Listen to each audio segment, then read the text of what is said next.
କାହା ପାଇଁ କେଉଁ ଦିଗ ଜାଣନ୍ତୁ କ'ଣ କୁହେ ବାସ୍ତୁ। ବାସ୍ତୁଶାସ୍ତ୍ରରେ ଘରର ସମସ୍ତ ଦିଗକୁ ଗୁରୁତ୍ୱପୂର୍ଣ୍ଣ ବିବେଚନା କରାଯାଇଥାଏ।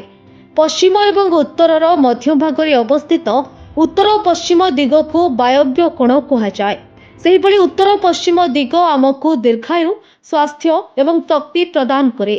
ଏହି ଦିଗ ଆଚରଣରେ ପରିବର୍ତ୍ତନର ସୂଚକ ଅଟେ। ଯଦି ଉତ୍ତର ପଶ୍ଚିମ ଦିଗ ଖରାପ ଥାଏ ତେବେ ବନ୍ଧୁମାନେ ଶତ୍ରୁ ପାଲଟି ଯାଆନ୍ତି। ଏଥିସହିତ ଶକ୍ତି ନଷ୍ଟ ହୋଇଯାଏ, ଆୟୁ କମିଯାଏ, ବ୍ୟକ୍ତିର ଆଚରଣ ବଦଳିଯାଏ ଏବଂ ଗର୍ବର ପରିମାଣ ମଧ୍ୟ ବଢ଼ିଯାଇଥାଏ। ସେହିପରି ଯଦି ତୁମର ଘରେ ଜଣେ ଚାକର ଅଛି ତାହେଲେ ତାଙ୍କ କୋଠରୀ ଉତ୍ତର ପଶ୍ଚିମ ଦିଗରେ ରହିବା ଉଚିତ। ବିବାହିତ ମହିଳାମାନେ ଘର କୋଣରେ ଶୋଇବା ଉଚିତ ନୁହେଁ। ଏହି ଦିଗରେ ଶୋଇବା ଦ୍ୱାରା ସେ ପରିବାରଠାରୁ ଅଲଗା ହେବା କଥା ଚିନ୍ତା କରିଥାନ୍ତି। ଉତ୍ତର ପଶ୍ଚିମ ଦିଗରେ କୁଆଁରୀ ଝିଅମାନେ ଶୋଇବା ଉଚିତ। ଏହି କାରଣରୁ ବିବାହର ଯୋଗ ସୃଷ୍ଟି ହୋଇଥାଏ। ଶୌଚାଳୟ ପାଇଁ ବାୟବ୍ୟ କୋଣ ଅଥବା ଦକ୍ଷିଣ ଦିଗର ମଝି ଭାଗ ଉପଯୁକ୍ତ ଅଟେ।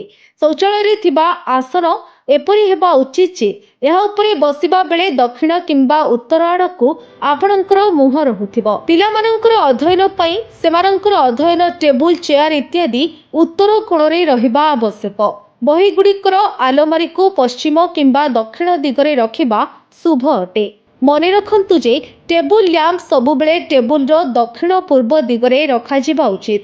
ଉତ୍ତର ପଶ୍ଚିମ ଦିଗରେ ଥିବା ତ୍ରୁଟି ପାଇଁ ଏକ ଛୋଟ ଆକ୍ୱାରିୟମ୍ ସ୍ଥାପନ କରାଯିବା ଉଚିତ, ଯେଉଁଥିରେ 8ଟି ସୁବର୍ଣ୍ଣ ମାଛ ଏବଂ ଗୋଟିଏ କଳା ମାଛ ରଖିବେ। ବ୍ୟୁରୋ ରିପୋର୍ଟ, ଓଡ଼ିଶା ହଲଚଲ।